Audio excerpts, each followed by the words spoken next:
I'll probably regret this, but let's try this again. So, have you ever wondered how the Egyptians managed to construct incredible architecture?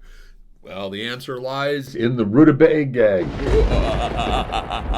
Once again, Bob, your feed has been hijacked by the great Dr. Erroneous P. Stickler. Okay, Reverend StarKist, what tech tip do you have for us today? Today, I will be sharing how to make plutonium from common household items. Wait, what? Real? What? No, nothing so blasé.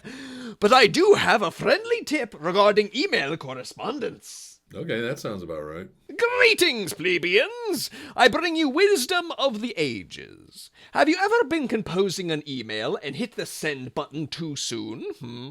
It can be downright frustrating. You're in the middle of a sentence or paragraph, or go to save the draft of the email and accidentally hit send and whoosh, off it goes. Or you sent it without the stinking attachment.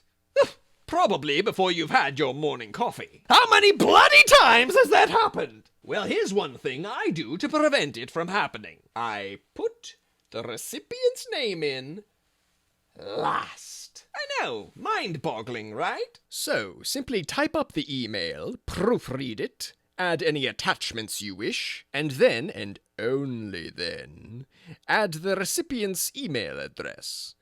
Then, you're free to click send. Vengeance!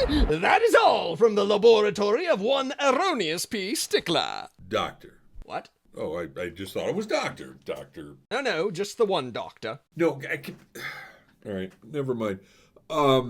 Anybody else got any email tips? Tell me about it in the comments below. And don't email me email tips, okay?